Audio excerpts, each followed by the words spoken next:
ज्योति सिंह की बहन को पीछे छोड़ दिया कोई इंसान ने। सोशल मीडिया पे सबसे पहले तो वीडियो को लाइक करें और चैनल को सब्सक्राइब करना बिल्कुल ना भूलें।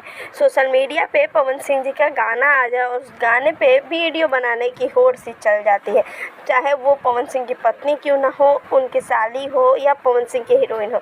सोशल मीडिया पे ये सब चीज़ें होती रहती है। हाल ही में पवन सिंह जी का जो गाना आया है धनिया में पनिया, उस गाने पे कोई साली ने तो वीडियो बनाया ही है, साथ साथ पवन सिंह की जो साली है उन्होंने भी वीडियो को बनाया है। सोशल मीडिया पे उनकी वीडियो काफ़ी ज़्यादा वायरल हो रही है। वैसे आपको मैं दोनों वीडियो दिखा रही हूँ, आपको किसका वीडियो कितना पसंद आए मुझे कमेंट्स में ज़रूर बताइएगा। और आपसे एक रिक्वेस्ट है कि सोशल मीडिया पे इस बात का बहुत ध्यान रखा जाता है कि इनको किसी तरह का पर्सनल टारगेट ना हो, क्योंकि पवन सिंह के दोनों ही दिल के करीब है। आपको किसका वीडियो अच्छा लगा मुझे कमेंट्स में ज़रूर बताइएगा और मेरे चैनल को सब्सक्राइब करना ना भूलें।